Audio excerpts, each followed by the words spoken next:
Hello friends, let us see today's newspaper, that is 22nd of November 2016. First article, it is related to that train accident जो अभी कानपुर और उसके झांसी के बीच में हुआ था। तो इसमें इन्होंने कुछ चीजें दी हैं, कुछ डाटा दिए हैं, लाइक कि 7 billion passengers per year train से ट्रेवल करते हैं और साथ ही फ्रेट भी काफी ज्यादा इससे ट्रेन से ही इधर उधर लाया ले जाया जाता है। नेक्स्ट चीजें कि नेटवर्क जो है हमारा काफी लंबा चौड़ा नेटवर्क है, 1 लाख किलोमीटर से ज्यादा का नेटवर्क है। नेक्स्ट, इन्होंने एक्सीडेंट्स का डाटा दिया है कि एक्सीडेंट कितने हैं इसमें। पर ईयर लगभग 50 डीरेलमेंट हैं, 50 एक्सीडेंट्स पर ईयर, मतलब जो डीरेलमेंट से हैं, मतलब कि पटरी से रेल के उतर जाने से। और इस पिछले 2-3 साल में 63 एक साल में सबसे ज्यादा जो रहा था, पीक पे रहा था।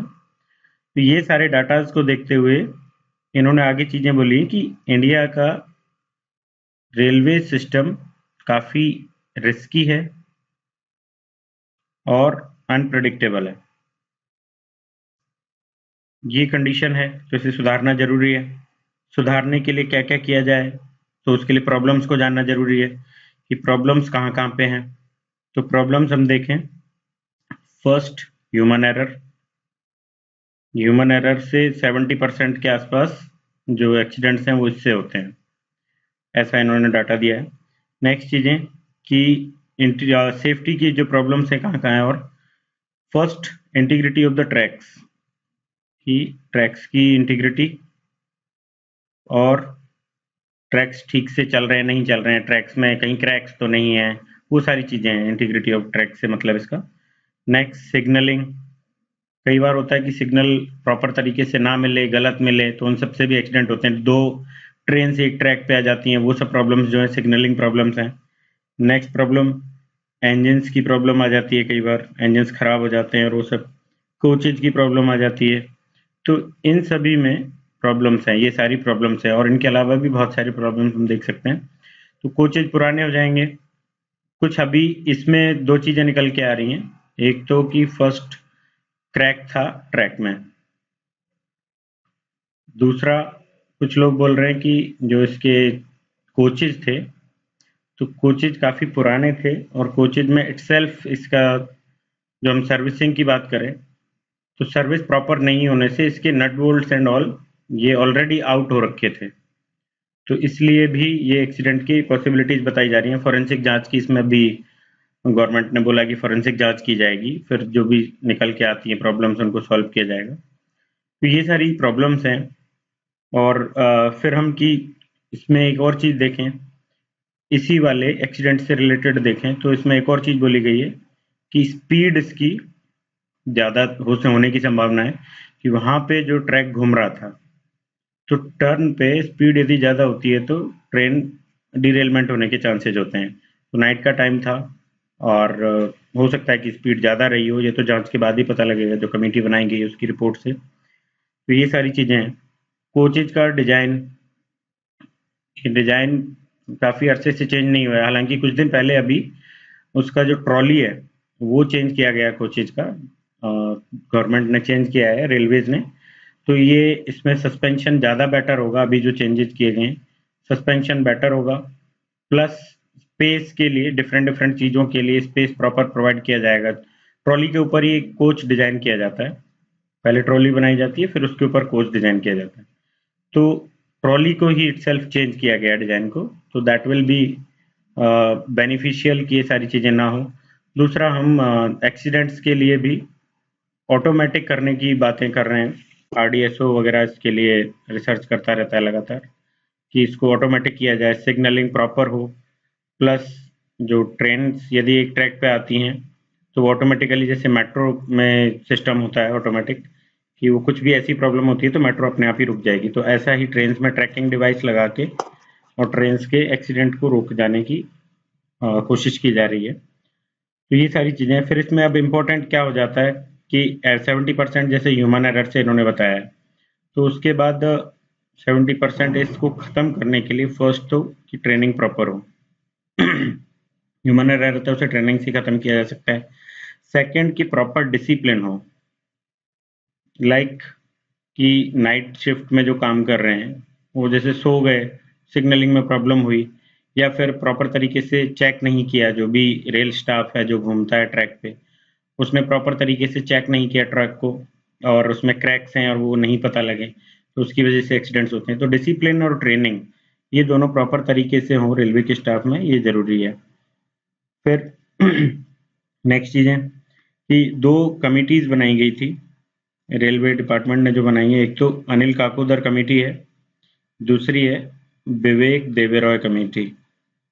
तो अनिल काकोदर कमेटी है, सेफ्टी पे ही बेस्ड है, सेफ्टी से रिलेटेड, और ये रीस्ट्रक्चरिंग से रिलेटेड है विवेक देबरॉय ने किस किस चीज़ की बात की? एक्सीडेंट से रिलेटेड पर्टिकुलरली हम बात करें तो उन्होंने बात की है कि एक स्टैट्यूटरी सेफ्टी अथॉरिटी बनाई जाए। नेक्स्ट की एजिंग कोचेज जो हैं, पुराने कोचेज जो हो चुके हैं, एज्ड कोचेज, इनका रिप्लेसमेंट किया जाए। फिर इनका कोचेज का LHD डिजाइन हो। नेक्स्ट कि मैनेजमेंट इसका को ट्रेन ऑपरेशंस में उससे रिलेटेड ही उस को ट्रेन मैनेजमेंट से का प्रॉपर मैनेजमेंट किया जाए, को ट्रेन ऑपरेशंस का। तो ये सारी चीजें इन्होंने कही हैं। फिर हमारे रेलवे मिनिस्टर ने क्या बात की है? रेलवे मिनिस्टर ने बोला है कि अल्ट्रासाउंड टेक्निक होती है, अल्ट्रासाउंड फ्लो डिटेक्शन मशीन, ये सभी अल्ट्रासाउंड फ्लो डिटेक्शन मशीन ये होती है ट्रैक्स में क्रैक को चेक करने के लिए, ट्रैक्स की क्वालिटी को चेक करने के लिए। तो this machine will be provided to all zones, ये प्रभु ने बोला है। ये मार्च 2017 तक सबको प्रोवाइड करवा दिया जाएगा, जिससे कि क्वालिटी चेक की जा सके लगातार उनकी। नेक्स्ट कि आफ्टर एक्सीडेंट क्या क्या चीज़ें होनी चाहिए। अभी तक हमने बात की कि प्रॉब्लम्स क्या क्या हैं, फिर सॉल्यूशन क्या है, फिर यदि एक्सीडेंट हो गया है तो एक्सीडेंट के बाद क्या किया जाना चाहिए, क्या क्या फैसिलिटीज होनी चाहिए। तो फर्स्ट तो है quality of medical facilities. Next कि ट्रॉमा सेंटर्स वेरियस प्लेसेज पे होने चाहिए। ट्रॉमा के जो एक्सपर्ट्स हैं वो अवेलेबल होने चाहिए, at least at district headquarters, district hospitals पे। जैसे कि ये हादसा हुआ है कानपुर और झांसी के बीच में, तो इस बीच के जो भी जैसे ये रेल ट्रैक है, तो जहाँ भी डिस्ट्रिक्ट हेडक्वार्टर्स हैं बीच में, कुछ को झांसी ले जाया गया है, कुछ को कानपुर ले जाया गया है, या बीच में कहीं जो हॉस्पिटल्स हैं उनमें ले जाया गया है, लोकल हॉस्पिटल्स में, PSC CSC में। तो एटलीस्ट डिस्ट्रिक्ट हेडक्वार्टर पे एक्सपर्ट्स हों ट्रॉमा के, तो ये जरूरी है। नेक्स्ट की इन डिस्ट्रिक्ट हॉस्पिटल्स में ICU, इंटेंसिव केयर यूनिट, ये भी प्रोवाइडेड करवानी चाहिए। तो ओवरऑल देखा जाए तो डिस्ट्रिक्ट हॉस्पिटल्स का अपग्रेडेशन जरूरी है, जिससे कि ये सारी प्रॉब्लम्स, मतलब एक्सीडेंट के बाद लोगों की डेथ टोल जो बढ़ता है लगातार, तो उसको रोका जा सके। फर्स्ट एड मिलना, फिर प्रॉपर उनको इलाज मिलना, तो ये दोनों चीज़ें ज़रूरी होती है ताकि डेथ टोल को रोका जा सके। जो ऑन द स्पॉट डेथ हो गई हैं उनको तो कोई नहीं रोक सकता, हो चुकी हैं उनको, लेकिन जो गंभीर रूप से घायल हैं या फिर कम घायल हैं उनकी मौत को रोकने के लिए ये सारी चीज़ें ज़रूरी है। नेक्स्ट कि इसमें कोई ब्यूरोक्रेटिक हर्डल्स नहीं होने चाहिए। एड्स मिलती हैं, ट्रीटमेंट होता है, इनमें जैसे डिले होता है एड मिलने में, अनाउंसमेंट फटाफट कर दिया जाता है लेकिन डिले होता है, ट्रीटमेंट में भी ब्यूरोक्रेटिक हर्डल्स आते हैं, तो वो सारी चीज़ें नहीं होनी चाहिए, तब जाके इसको टोटल सुधार इसमें किया जा सकता है। सो नेक्स्ट आर्टिकल देखते हैं। It is related to decision review system. Cricket में डिसीजन रिव्यू सिस्टम से रिलेटेड है। डिसीजन रिव्यू सिस्टम क्या है कि हर एक टीम को 2 बार ये दिया जाता है कि वो कोई भी डिसीजन जो एम्पायर ने दिया है उसको रिव्यू करवा सकती है थर्ड एम्पायर से, टेक्नोलॉजी जो यूज में ली जाती है उसके थ्रू। तो ये 80 ओवर में जैसे 2 बार लिया जाता है टेस्ट में, और वैसे ही इसका वनडे में भी आजकल यूज होने लगा है।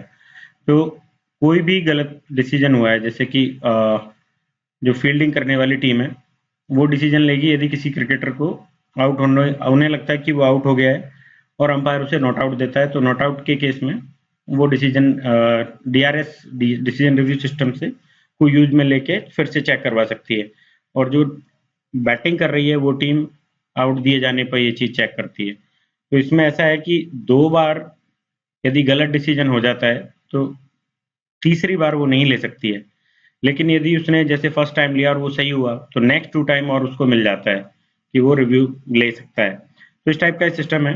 ये सिस्टम टेस्ट में और वनडे में दोनों में ही अप्लाई हो चुका है। तो ये क्वेश्चन ऐसे एज सच डायरेक्ट पूछा जाए, ये थोड़ी सी पॉसिबिलिटी इसलिए है क्योंकि पिछले 2-3 साल पहले, या तो 2013 में या 14 में, यूपीएससी पूछ चुकी है। एक बैट की एक टेक्नोलॉजी से रिलेटेड क्वेश्चन पूछा जा चुका है। तो ये क्वेश्चन हो सकता है पूछा जाए, डीआरएस क्या होता है इस टाइप से। चांसेस थोड़े कम है क्योंकि गेम से रिलेटेड क्वेश्चंस कम आते हैं थोड़े। तो सिडनी टेस्ट 2008 से ये स्टार्ट हुआ है। उसके बाद धीरे धीरे सभी कंट्रीज इसको यूज में लेने लग गई हैं। तो इतना ज़्यादा डिटेल में जाने का और वो सब कि किस तरीके से क्या होता है वो सब की ज़रूरत नहीं है। बस ये है कि टेक्नोलॉजी बेटरमेंट हुआ है कि कैमराज जो है 75 फ्रेम्स 75 फ्रेम्स पर सेकंड से बढ़ते हुए आजकल 340 फ्रेम्स तक पहुंच गए हैं पर सेकंड। तो दैट मीन्स कि इनका जो डिसीजन है वो ह्यूमन एरर है उनको खत्म कर देगा। तो it is a good thing, so each and every country should implement this. बस इतना ही बहुत है, इसके लिए बहुत ज़्यादा डिटेल में जाने की ज़रूरत नहीं है। नेक्स्ट आर्टिकल देखते हैं, the age of post truth politics. ये पॉलिटिक्स और ये एक अलग टाइप का थोड़ा सा आर्टिकल है कि पॉलिटिक्स का और सच का मतलब ट्रुथ का दूर दूर तक कोई रिलेशन नहीं है। इस टाइप का इसमें इन्होंने दिया है आर्टिकल में। फिर उन्होंने कुछ एग्जाम्पल्स दिए हैं, कुछ कुछ पुराने प्री इंडिपेंडेंस जो पॉलिटिक्स थी वो सारी चीज़ें दी हैं। तो डायरेक्ट कोई क्वेश्चन सच ऐसा बने तो फर्स्ट सेकंड थर्ड पेपर इनमें चांसेस कम है। फोर्थ पेपर में एथिक्स में इसके चांसेस हैं कि ऐसा कुछ एथिक्स और ट्रुथ, एथिक्स, पॉलिटिक्स, इन तीनों चारों चीज़ों को कोरिलेट करके कुछ क्वेश्चन बनाया जाए। तो इसमें चीज़ें क्या हैं, बहुत ज़्यादा इसको ऐसे एक एक पॉइंट को देखने की ज़रूरत नहीं है। इसमें चीज़ें अपन ओवरऑल देख लेते हैं कि फर्स्ट, पॉलिटिक्स में जो भी वादे किए जाते हैं, जैसे कि कोई भी हम देखें फ्री बीज की बातें की जाती हैं, या जैसे कि अच्छे दिन का, अभी बहुत इस गवर्नमेंट के बनने से पहले अच्छे दिन की बहुत बातें हुई थी, उसको बाद में सभी लगभग सभी मिनिस्टर्स कह चुके हैं कि वो तो एक जुमला था। तो ये सारी चीज़ें जो कि झूठ होती हैं, उसको एक तरीके से इनका कहना है पॉलिटिशियंस का कि ठीक है, we use those things to attract voters. So वो ऐसा कोई झूठ नहीं है, वो हम उसको यूज में लेते हैं और वोटर्स भी इसको जानते हैं कि पूरी सारी चीज़ें जो भी हमने बोली हैं, जो भी हमारे उसमें। सो ये जो सारी पार्टीज इलेक्शन मैनिफेस्टो अपना घोषित करती हैं, तो इस मैनिफेस्टो में जो जो बातें की जाती हैं वो कंप्लीट की जाएंगी, वो फुलफिल की जाएंगी। इस चीज को ये खुद ही थोड़े दिन बाद नकार देते हैं कि वो हमने सिर्फ वोट कैप्चर करने के लिए, लोगों को अट्रैक्ट करने के लिए वो सारी चीजें यूज में ली गई थी। तो पॉलिटिक्स में और ट्रुथ में कोई कोरिलेशन नहीं रह गया है आज के ज़माने में। इस तरीके के इस आर्टिकल में उन्होंने बात की। फिर उन्होंने कुछ एग्जांपल्स दिए हैं कि जैसे यूएसए के इलेक्शन में बहुत सारी बातें ट्रंप ने की, बहुत सारी हिलेरी क्लिंटन ने की। ट्रंप ने जो बातें की वो काफ़ी ज़्यादा हवा में दिखती हैं, वैसे ही बाकी सारी कंट्रीज में भी ऐसा होता है। कुछ उन्होंने एक एग्जाम्पल उसका भी दिया है कि डिफरेंट डिफरेंट मूवमेंट्स स्टार्ट कर दिए जाते हैं, पॉलिटिशियंस स्टार्ट कर देते हैं दूसरी पार्टीज के अगेंस्ट, जो रूलिंग पार्टी है उनके अगेंस्ट। जैसे एक ये बनना था, ब्रिज बनना था 6.7 किलोमीटर्स का बेंगलोर में, तो इसके अगेंस्ट एक मूवमेंट स्टार्ट हो गया था। तो ये सारी चीजें पार्टीज एक दूसरे के अगेंस्ट करती हैं, मैनिफेस्टो में चीजें डालती हैं। ये पॉलिटिक्स का एक नेचर बन गया है कि वो ट्रुथ से दूर होती हैं। तो ये सिर्फ ऐसा नहीं है कि यूएस में या इंडिया में या यूके में जैसे ब्रेग्जिट और इमिग्रेंट्स को रोकना और ये सारी बातें उन्होंने की थी, तो उसकी वजह से उनकी जीत हुई है। उधर अभी जैसे ट्रंप ने ड्रीम दिखाया USA dream and we will make USA great again, इस टाइप की बातें की है। पुतिन ने भी की। पुराने जमाने में जो रशिया का, आई मीन टू से कि यूएसएसआर का जो लेवल होता था, जो उसकी इज्जत थी, वो हम वापस लाएंगे। तो ऐसी सारी चीजें बातें की जाती हैं। वो सारी चीजें ट्रुथ से रिलेटेड नहीं होती हैं। और फिर इसमें इन्होंने कुछ चीज़ें वैसी दी हैं कि ट्रुथ किस किस टाइप का होता है, तो वो हमारे काम का नहीं है। नेक्स्ट इसमें जो काम का है हमारे, कि अब चीज़ें इस तरह की होने लग गई हैं, लेकिन ऐसा नहीं है कि ट्रुथ और पॉलिटिक्स दोनों रिलेटेड नहीं है। लाइक कि फ्रीडम स्ट्रगल में गांधी जी ने जो एजेंडा यूज में लिया था, वो उनका ट्रुथ ही उनका एजेंडा था। सत्य, अहिंसा और ये सारे टूल्स उन्होंने यूज में लिए थे। और हमारा पूरा का पूरा जो फ्रीडम मूवमेंट है, वो इसी पे बेस्ड था कि पॉलिटिक्स में ट्रुथ यूज में लिया जाए, पॉलिटिक्स में अहिंसा यूज में ली जाए, और नेचर चेंज किया जाए अंग्रेजों का। ना कि सिस्टम को चेंज करना है, ना कि उनकी सत्ता को उखाड़ फेंकना है, उनका नेचर चेंज किया जाए। ये फ्रीडम स्ट्रगल का मेन एजेंडा था गांधी जी का। तो ये चीजें जो है, पॉलिटिक्स और ट्रुथ साथ में चल सकते हैं, लेकिन अभी नहीं चल रहे हैं। तो ये एक वैसे क्वेश्चन बन सकता है एथिक्स में। बाकी और कुछ ऐसा इसका डायरेक्ट फर्स्ट सेकंड पेपर में, थर्ड में कहीं आएगा ऐसा कुछ मुझे लगता नहीं है। सो नेक्स्ट आर्टिकल देखते हैं। ये लैंड एक्विजिशन से रिलेटेड है, और ये सेकंड पेपर के लिए इम्पोर्टेंट है। सेकंड पेपर में जैसे पॉलिसीज और कॉन्स्टिट्यूशन, इससे रिलेटेड क्वेश्चंस उसमें आते हैं। तो पॉलिटिकल एजेंडा से रिलेटेड क्वेश्चंस भी उसी में आते हैं। तो उसमें ये उसके लिए इम्पोर्टेंट क्वेश्चन माना जा सकता है, क्योंकि LAAR जो हमारा 2013 में पास हुआ था, लैंड एक्विजिशन एक्ट, उसको डाइल्यूट करने की कोशिशें हर स्टेट कर रहा है। और सेंटर ने भी स्टेट्स को बोला था कि सेंटर जो ऑर्डिनेंस बार बार लाए गए थे 3-4 बार, लेकिन उसके बाद ऑर्डिनेंसेज के बाद पास नहीं करवा पाए लॉ को, चेंज लॉ को, एक्ट को।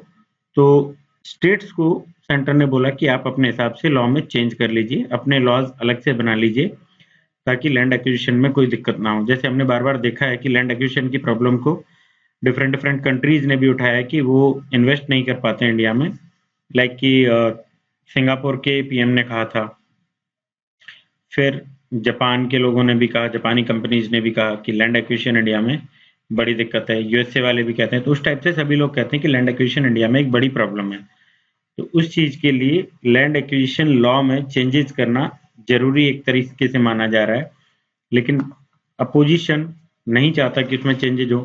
कांग्रेस ने ये लॉ लाया था 2013 में, तो 80% कंसेंट की जैसे बात थी, और डिफरेंट डिफरेंट एरियाज में सिटी वाइज और प्लस सिटी और विलेज, मतलब अर्बन एरिया और विलेज, उसके हिसाब से कंपनसेशन, वहाँ साथ में रहने वाले आर्टिसंस और मजदूर लोग हैं उनके लिए कंपनसेशन, और वन गो में जो होम डिस्प्लेस होगा उसके लिए कंपनसेशन। तो वो बहुत सारी चीजें उसमें थी। साथ ही कि पंचायती राज के थ्रू भी वो काम होंगे, ग्राम सभा ये काम करेगी। तो उन सारे क्लॉजेज के चलते लैंड एक्विजिशन और थोड़ा डिफिकल्ट हो गया था। तो उसको इजी करने के लिए ये सारे काम किए जा रहे थे कि स्टेट्स को सेंटर ने बोला था, अर्ज किया था कि आप खुद ही अपने लॉज में चेंजेस कर लीजिए। So it is dilution of land law, land acquisition law. तो इसमें हमारे लिए क्या इंपॉर्टेंट है? हमारे लिए इंपॉर्टेंट है आर्टिकल 254(2). ये आर्टिकल 254(2) क्या है? 254(2) में ये दिया गया है कि प्रेसिडेंट के कंसेंट के लिए रखा जाता है कोई भी स्टेट का लॉ। उस चीज पे यदि सेंटर का ऑलरेडी कोई लॉ है और स्टेट का कोई लॉ है, तो सेंटर का लॉ प्रिवेल करता है स्टेट के लॉ पे। ये एक जनरल वो है कॉन्स्टिट्यूशन का। लेकिन उसमें यदि प्रेसिडेंट की कंसेंट हो, प्रेसिडेंट का असेंट मिल जाए, तो वो यदि स्टेट दोबारा कोई लॉ बनाता है, वो लॉ सेंटर के लॉ से ऊपर हो जाएगा और उस पर्टिकुलर स्टेट में उसी लॉ से गवर्न करेंगी चीजें। तो वो चीज हमारे लिए काफी इंपॉर्टेंट है। अब इसमें ओवरऑल आर्टिकल जो दिया है वो देख लेते हैं। कि आर्टिकल में दिया है कि ओवरऑल जो सेंटर सेंटर का लॉ है और स्टेट का लॉ, स्टेट का लॉ सेंटर के लॉ को ओवरराइड नहीं कर सकता नॉर्मली, ये कंसेप्ट है। लेकिन प्रेसिडेंट के असेंट के बाद वो कर सकता है यदि जेन्युइन रिक्वायरमेंट हो। लेकिन इसका गलत प्रयोग कई बार किया जाता है, तो गलत प्रयोग ना हो। जैसे कि इन्होंने यहाँ पे LAR के डाइल्यूशन को कहा है कि यदि ठीक प्रकार से ना किया जाए तो उसका गलत प्रयोग होगा वो। तो वो सारी चीजें हैं। फिर हम इसमें देखते हैं कि one size doesn't fits all.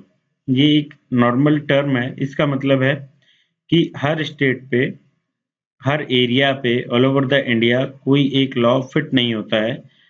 तो अपने अपने हिसाब से स्टेट्स को चेंजेस करने की जहां जरूरत है वहां इजाजत होनी चाहिए। जैसे कि इन्होंने एग्जांपल दिया कि बिहार बिहार और तमिलनाडु हम देखें तो बिहार का डेवलपमेंट प्रोसेस और अभी तक जितना डेवलपमेंट हुआ है वो सारी चीजें, वहां की नीड, वहां का मैन्युफैक्चरिंग सेक्टर, वहां का agriculture, it is totally different from Tamil Nadu.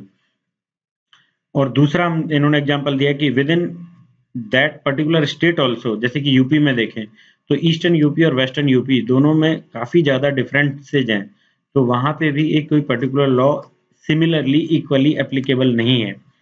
तो उस केस में भी हमें मतलब ये चीज अप्लाई होती है कि one size doesn't fits all. तो अब चेंजेज जरूरी हैं, चेंजेज रिक्वायर्ड हैं, डायल्यूशन भी रिक्वायर्ड है लैंड एक्विजिशन का स्टेट के हिसाब से और नीड के हिसाब से। तो वो सारी चीजें हैं। अब इसमें फिर ये चीजें कह रहे हैं कि ग्रोथ और डेवलपमेंट ये दोनों चीजों के लिए लैंड एक्विजिशन जरूरी है, लेकिन ह्यूमैनिटेरियन ग्राउंड पे हम यदि देखें तो कुछ परसेंट लोग, जैसे इसमें जैसे लॉ में हमारे 80% तक का कंसेंट है, तो 80% का जो कंसेंट है उसमें 20% लोगों का यदि कंसेंट ना भी हो तो भी लैंड एक्वायर किया जा सकता है। दूसरा कि जैसे मतलब इन लोगों का कंसेंट नहीं होते हुए इनसे लैंड एक्वायर किया गया तो इनकी जो आजीविका है वो खत्म हो रही है, तो इनके राइट्स का भी हनन हो रहा है। मतलब कि डेमोक्रेसी जब जैसे हम देखते हैं तो डेमोक्रेसी में सबको इक्वल राइट्स मिले हुए हैं, लेकिन इनके राइट्स का तो हनन हुआ, तो इट इज प्रॉब्लमैटिक। नेक्स्ट चीज इन्होंने बात की है कि ये जरूरी नहीं है कि स्टेट के लॉ और सेंटर के लॉ जो हैं वो स्टेट के लॉ सेंटर के लॉ से इंफीरियर हों, तो इसलिए भी चेंजेस किए जा सकते हैं। स्टेट के लॉज जो बेटर होते हैं, स्टेट को एक्सपीरियंस ज्यादा है, एक्सपर्टीज ज्यादा है लैंड एक्विजिशन में, तो जब सेंटर से ज्यादा एक्सपीरियंस और एक्सपर्टीज है तो स्टेट कैन चेंज दैट। तो दो टाइप की इन्होंने बातें की है कि in which case state can change that और why should not states dilute the LARR। तो नॉट डाइल्यूट में इन्होंने बात की है कि प्रेसिडेंट का जैसे असेंट है वो जेन्युइन रिक्वायरमेंट के लिए ही होना चाहिए, ओवरराइड करने के लिए जरूरी है प्रेसिडेंट का असेंट मिले। और दूसरी साइड की स्टेट के लॉज जो है वो बेटर हो सकते हैं, तो स्टेट के एक्सपीरियंस को और एक्सपर्टीज को यूज में लेते हुए यदि बेटरमेंट हो रहा है तो वहां पे लॉ को चेंज किया जा सकता है। नेक्स्ट इन्होंने बात की है कि क्या प्रॉब्लम है, तो दो प्रॉब्लम ये हो गई। तीसरी ये है कि लॉ इटसेल्फ जो है लैंड एक्विजिशन लॉ 2013 का, उसमें सोशल इम्पैक्ट असेसमेंट का ये मैंडेटरी है, लेकिन सोशल इम्पैक्ट असेसमेंट में एक इसमें सेक्शन दिया है, एक सेक्शन 749, इसमें ये दिया गया है कि यदि रिटर्न में कोई स्टेट रीजन दे कि रिकॉर्डेड रीजन हो रिटर्न में, तो इसमें एक्सपर्ट ग्रुप्स और अथॉरिटीज यदि रिजेक्ट भी कर देती हैं उस जगह के लैंड एक्विजिशन को तो भी स्टेट लैंड एक्वायर कर सकता है। मतलब सेंट्रल गवर्नमेंट की जो अथॉरिटीज हैं उन्होंने सोशल इम्पैक्ट असेसमेंट किया और मना कर दिया कि इस जगह को इसका सोशल इम्पैक्ट बहुत ज्यादा होगा, तो इसलिए इस जगह पे लैंड एक्वायर ना किया जाए, लेकिन फिर भी स्टेट गवर्नमेंट लैंड एक्वायर कर सकती है यदि रिटर्न में ये दिया जाए कि हमारे क्यों जरूरत है, हमारे लिए इनफ और a good reason is there to acquire the land। फिर नेक्स्ट कि कंसेंट जरूरी नहीं है, it is not necessary for government projects, ये भी इसमें खुद ही इसमें दिया है अपने LAR 2013 में। तो दो फ्लॉज ये हो गए इसमें। तीसरा ये जो है प्रेसिडेंट वाला हो गया, तो इस टाइप से कई फ्लॉज इसमें हैं और कई तरह की रिक्वायरमेंट भी हैं। तो फिर इसमें और चीजें लिखी है आगे इन्होंने कि कई सारे स्टेट्स जो हैं वो ऑलरेडी सेंटर से ज्यादा स्ट्रिक्ट लॉज अपने बना रखे हैं, उन्होंने सेंटर से ज्यादा स्ट्रिक्ट क्लॉजेज उन्होंने डाले हुए हैं। हायर परसेंटेज ऑफ पॉपुलेशन इन्होंने कंसेंट के लिए ऑलरेडी अपने लॉज में रखा हुआ है। तो LAR में जो दिया हुआ है उससे बेटर इटसेल्फ स्टेट का वो है लॉ, तो एक कंपैरिजन चल रहा है स्टेट और सेंटर के लॉज में। नेक्स्ट इन्होंने कि फोर्सिबल एक्वायर जो करते हैं हम पब्लिक गुड के लिए, तो ये स्टेट का राइट है, किसी भी स्टेट का, वो ऑल ओवर द वर्ल्ड देखा जाए तो it is a right of the state कि वो फोर्सिबली लैंड एक्वायर कर सकता है। नेक्स्ट कि परसेंटेज, ये हमने ऑलरेडी बात की कि परसेंटेज ऑफ विलिंग पीपल जो है वो ज्यादा है कम है, ये दो तरह की चीजें। 80% है यदि तो लॉ में लिखा हुआ कि वो कंसेंट हो गया और एक्वायर कर सकते हो, लेकिन ये फ्लॉ है लॉ में कि 50% 20% जो नहीं चाहते हैं कि एक्वायर हो, उनका क्या, उनके राइट्स का क्या, तो they can go to court against this forcible acquire. So इन सारी चीजों को देखते हुए ओवरऑल एक जो देखा जाए तो गवर्नमेंट्स को क्या करना चाहिए कि बहुत सिंसियर एफर्ट्स लगाने चाहिए इसमें, और एक कम्युनिकेशन स्किल्स बेटर हो, एक्सीलेंट कम्युनिकेशन स्किल्स के थ्रू लोगों को इसके लिए तैयार करना चाहिए, और एक एक्सेप्टेबल कंपनसेशन दिया जाना चाहिए, तभी जाके प्रोजेक्ट्स की वायबल होंगे, प्रोजेक्ट्स की वायबिलिटी बढ़ाई जा सकती है, लोगों को इसके लिए राजी किया जा सकता है। और ये सारी चीजें यदि नहीं हो तो opposition should raise their voice. तो और नेक्स्ट चीजें यदि देखें इसमें हम, तो जैसे अभी हमने बात की कि प्रेसिडेंट के रूल की, प्रेसिडेंट्स के रोल की, इसमें आर्टिकल 254(2) में लिखा है कि कॉन्करेंट लिस्ट में कोई भी एक लॉ है, उस पर पार्लियामेंट का लॉ बना हुआ है, उस लॉ को ओवरराइड कर सकता है स्टेट का लॉ, यदि प्रेसिडेंट उस पर अपना असेंट दे दे कि हाँ ठीक है तुम ये लॉ बना सकते हो, लेकिन वो लॉ पर्टिकुलरली उसी स्टेट में एप्लीकेबल होगा। इस पे सुप्रीम कोर्ट ने कहा था कि प्रेसिडेंट डायरेक्टली बिना सोचे समझे कंसेंट अपना ना दे, असेंट ना दे, वो एक्टिवली पार्टिसिपेट करे और उस चीज में अपना माइंड अप्लाई करके तभी जाके उसको अलाउ करे। क्यों? क्योंकि उससे बहुत सारे लोगों का हित और अहित दोनों ही रिलेटेड है। तो प्रेसिडेंट को इसमें पार्टिसिपेट करना प्रॉपर तरीके से जरूरी है। फिर कि इन्होंने एक और चीज दी है कि ये सब जो हमने रखा है 2013 के LARR में, तो इसमें हो सकता है कि उस टाइम पे जो रूलिंग पार्टी थी उसके दिमाग में 2014 का इलेक्शन रहा हो, तो यदि इलेक्शन को माइंड में रखते हुए ऐसे जो स्ट्रिक्ट लॉज बनाए गए हैं कि 80% कंसेंट हो, कंपनसेशन डिफरेंट डिफरेंट लोगों के लिए, वहां पे जो डिस्प्लेस हो रहे हैं आर्टिसंस वगैरह उनके लिए भी कंपनसेशन, तो यदि इलेक्शन को दिमाग में रख के बनाया गया है तो ये काफी डेंजरस है। फिर नेक्स्ट इन्होंने बात की है कि LAAR जब नहीं था उससे पहले भी हम लैंड एक्वायर करते थे तो उसमें स्टेट्स के लॉ थे और 1894 का सेंटर का लॉ था, लेकिन 1894 का जो एक्ट है वो काफी कम यूज में लिया जाता था, it was hardly used. So state to state vary करती हैं चीजें, डेवलप्ड स्टेट हैं, लेस डेवलप्ड स्टेट हैं, तो स्टेट टू स्टेट वेरी करने वाली चीजों में ये सारी चीजों को ध्यान में रख के प्रेसिडेंट का कंसेंट, SIA मतलब सोशल इम्पैक्ट असेसमेंट, लोगों का माइनॉरिटी जो है मतलब 20% 15% जो नहीं मान रहे हैं, कंसेंट नहीं दे रहे हैं, उनको ध्यान में रखते हुए, प्लस कि स्टेट के लॉज जो हैं उन लॉज को जबरदस्ती प्रेसिडेंट के उससे कंसेंट से ना अप्लाई किया जाए, गलत तरीके से उसे ना यूज में लिया जाए, वो सारी चीजें, प्लस LARR 2013 इसके जो एक तो SIA सोशल इम्पैक्ट असेसमेंट की जो इसमें 749 सेक्शन हमने देखा, तो इसमें जो फ्लॉ है उसको यूज में लेना गलत तरीके से। और नेक्स्ट कि जो इसमें सेल्फ लिखा हुआ है कि गवर्नमेंट के यदि कोई प्रोजेक्ट्स है उनके लिए कंसेंट जरूर नहीं, तो इन सारी चीजों को गलत तरीके से ना यूज में लिया जाए और कंसेंट को देखते हुए, लोगों के ज्यादा से ज्यादा बेनिफिट को देखते हुए, डेमोक्रेटिक वैल्यूज को साथ में रखते हुए इस चीज को यूज में लिया जाना चाहिए, टाइप से आर्टिकल है। नेक्स्ट आर्टिकल देखते हैं। So this article is again related to 500 and 1000 rupees ban, note को बैन करने से रिलेटेड है। फिर इसमें क्या क्या चीजें दी गई वो देखते हैं कि गवर्नमेंट ने जो स्टेप लिया है वो क्यों लिया है, ब्लैक मनी को कर्व करने के लिए, करप्शन को कम करने के लिए और टेरर फाइनेंसिंग को रोकने के लिए। पीएम ने कैश को विलेन बोला है कि ये कंट्री में विलेन की तरह काम करता है, ब्लैक मनी इससे इकट्ठी होती है और बाकी सारे जो गलत काम होते हैं कैश की वजह से होते हैं। यदि कैशलेस इकोनॉमी क्रिएट कर दी जाए तो ये सारी चीजें नहीं होंगी। अब इसको कुछ लोग मास्टर स्ट्रोक बोल रहे हैं, सर्जिकल स्ट्राइक भी बोल रहे हैं, तो ये सारी चीजें हैं कैशलेस इकोनॉमी क्रिएट करने की। जो गवर्नमेंट का इनिशिएटिव है वो कितना सक्सेसफुल हो सकता है, कितना उसकी नीड है और क्या क्या उसके ड्रॉबैक्स हैं, क्या फायदे हैं, वो सारे इसमें दिया गया है। अब इसमें चीजें बोली कि ठीक है ये step good, it was a good step, लेकिन इसमें प्लानिंग पुअर थी और एग्जीक्यूशन भी पुअर है। बार बार गवर्नमेंट को पॉलिसी चेंज करनी पड़ रही है कि और फार्मर्स को ये दिया जा सकता है, जिसके घर में शादी है उसको इतने रुपए दिए जा सकते हैं, या बैंक्स में आई मीन टू से कि पेट्रोल पंप पे ये एक्सेप्ट किए जाएंगे और डिफरेंट डिफरेंट जो चेंजेस इन्होंने किए हैं वो एक पुअर प्लानिंग थी, प्रॉपर होमवर्क नहीं किया गया था। दूसरा कि ब्लैक मनी सिर्फ कैश की फॉर्म में ऐसा भी नहीं है, गोल्ड, रियल एस्टेट या और डिफरेंट फॉर्म्स में भी ब्लैक मनी हो सकती है, तो उस पर कोई इसमें अटैक नहीं किया गया है।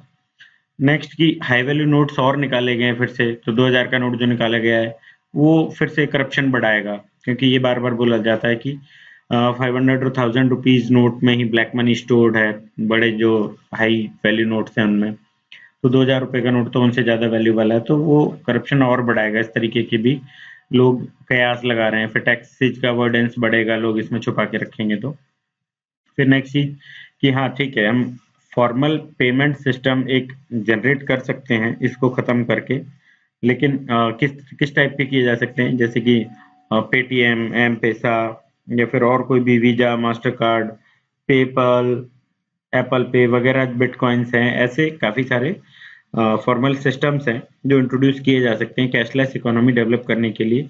हाँ, ये कन्वीनियंट है और ट्रैकेबल है और कंट्रोलेबल भी हैं ये चीजें।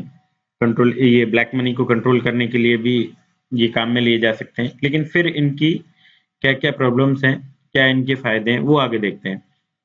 अब इन्होंने एक और एग्जाम्पल दिया है, एक राइटर हैं केनिथ रोजोफ, इन्होंने एक बुक लिखी है, हार्वर्ड के इकोनॉमिस्ट हैं ये। इन्होंने एक बुक लिखी है the curse of cash, means की कैश का श्राप। तो इसमें इन्होंने क्या क्या चीजें बोली है कि वर्ल्ड में जो कैश है, वो कैश ने एक एक अलग से अंडरग्राउंड वर्ल्ड इकोनॉमी बना दी है, कैश की वजह से वो बन गई है। जैसे कि अंडरवर्ल्ड होता है, वैसे ही अंडरग्राउंड वर्ल्ड इकोनॉमी एक डेवलप हुई है कैश की वजह से। तो ये कैश का श्राप है बहुत बड़ा।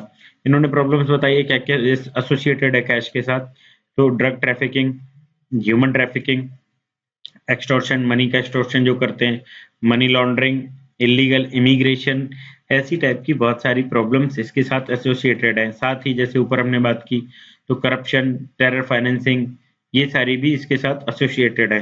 तो क्वेश्चन यदि कोई आता है तो ये सारी प्रॉब्लम्स लाइन से एक एक करके लिखी जा सकती हैं, जैसे 6-7 यहाँ बताई हैं, 2-3 यहाँ बताई हैं, क्योंकि ये प्रॉब्लम्स एसोसिएटेड हैं विद कैश। तो ये पॉइंट्स नोट डाउन कर लीजिए आप कहीं पे, ये लिखे जा सकते हैं। फिर कि जो कैशलेस इकोनॉमी है उसमें क्या क्या बेनिफिट्स हैं, तो ये जैसे यहाँ देखे हमने, कन्वीनियंट है, ट्रैकेबल है, ब्लैक मनी कंट्रोल करता है, तो ऐसी सारी चीजें हैं जो फायदे और नुकसान है। और कुछ इसके नुकसान देखते हैं हम कैश के, तो देखें हम कि शॉपकीपर्स यदि कैश नहीं रखेंगे तो जैसे लूट मार होती है वो सब नहीं होगा, तो ये नुकसान भी फायदे में बदल जाएगा कैशलेस में। नेक्स्ट की ज्यादा हाइजेनिक है प्लास्टिक मनी, नोट से इधर उधर सब जगह घूमते हैं तो जर्म्स उनमें चिपक जाते हैं, तो वो लोगों को बीमार करते हैं। जैसे कि मुंह से थूक लगा के भी नोटों को गिना जाता है, तो वो जो भी थूक से फैलने वाली बीमारियां वो सारी भी इससे फैल जाएंगी, तो इसलिए कि हाइजीनिक भी है ये।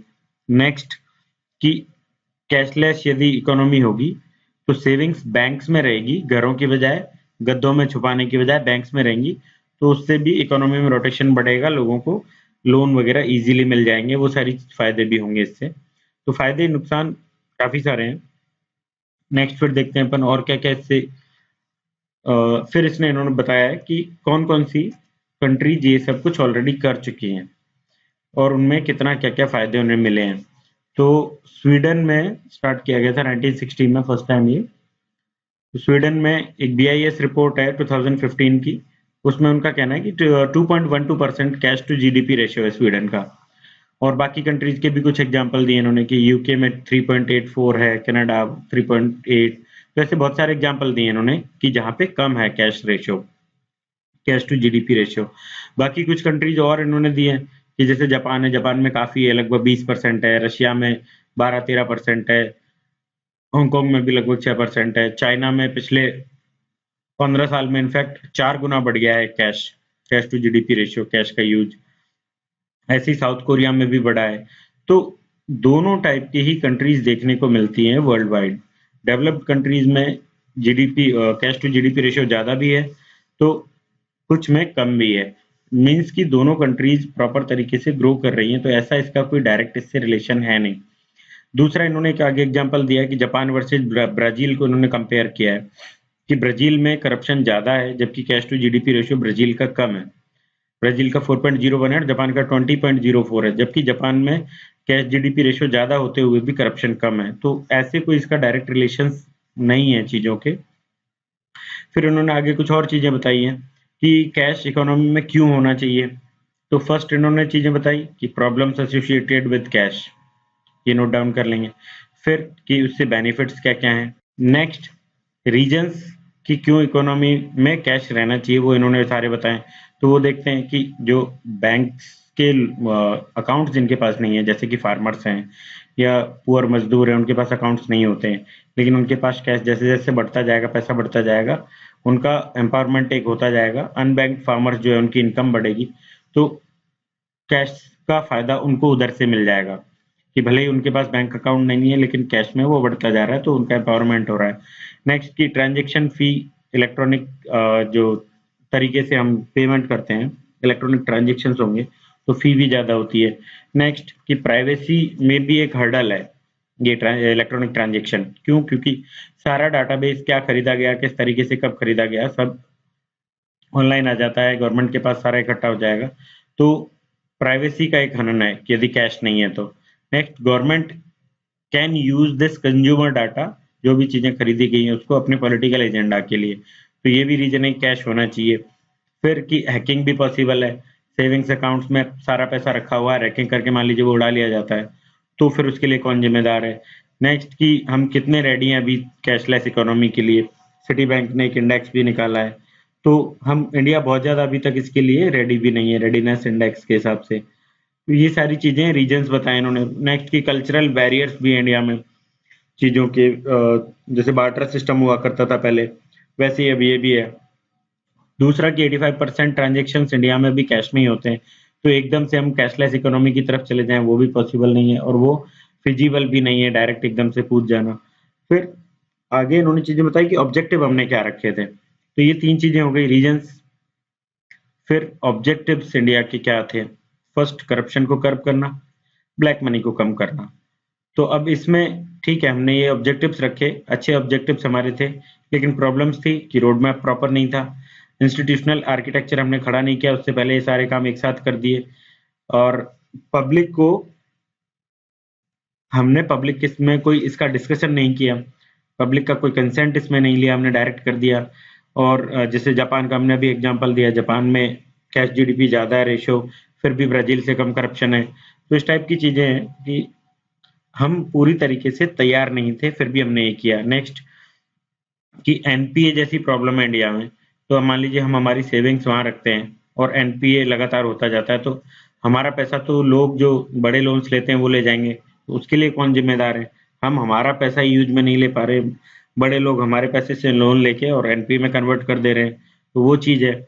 नेक्स्ट यदि मेल्टडाउन हो जाता है, मंदी आ जाती है, जैसे कि लेमन ब्रदर्स का मेल्टडाउन हुआ था, तो उसके बैंक्स में जो पैसे रखे थे, लेमन ब्रदर्स बैंक में जो पैसे थे, अमेरिकन बैंक है ये एक, वो सारे लोगों के डूबे, तो गवर्नमेंट ने अलग ही कुछ दिए लेकिन पूरे पैसे तो वहां नहीं मिल पाए, उसके लिए कौन जिम्मेदार होगा? यदि एसबीआई और आईसीआईसीआई में ऐसा हो जाता है तो who will be responsible for that, और हमारी सेविंग्स तो सारी उसमें चली जाएंगी, तो हमारा नुकसान हो जाएगा, इसलिए कैश जरूरी है।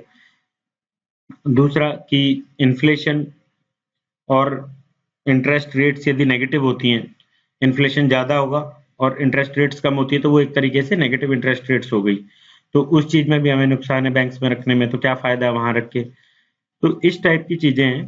तो इन ये इंडिया के कुछ ऑब्जेक्टिव्स थे और उसमें कुछ प्रॉब्लम्स हैं। फिर आगे इन्होंने बात की है कि हाँ ठीक है, स्टेप ठीक है, लेकिन और भी चीज़ें थी साथ में जो कि लेके चलनी चाहिए थी, डायरेक्ट इतना बड़ा स्टेप नहीं लेना चाहिए था। मोदी गवर्नमेंट जब से आई है तब से लोगों ने इनको खूब सपोर्ट किया और इनसे एक्सपेक्टेशंस भी बहुत थी, लेकिन फुलफिल पूरी तरह से नहीं कर पाई है गवर्नमेंट। जैसे कि जॉब क्रिएशन है और इकोनॉमी स्टिल पड़ी हुई है, वो सारी चीज़ों पे काम नहीं कर पाई है, लेकिन हमने ये एक स्टेप ले लिया है। तो इसको उन्होंने कहा कि ये ऐसा भी हो सकता है कि यूपी इलेक्शन आ रहा है सामने, पंजाब इलेक्शन, तो उनको लेके भी हो सकता है ये मूव हो, वोट बैंक पॉलिटिक्स हो, तो ठीक है, इनकी वोट बैंक पॉलिटिक्स है, इनको वोट्स मिल भी जाएंगे हो सकता है, लेकिन इस कॉस्ट को कौन बियर करेगा? लोगों को जो परेशानी हुई है उनको उसको कौन बियर करेगा?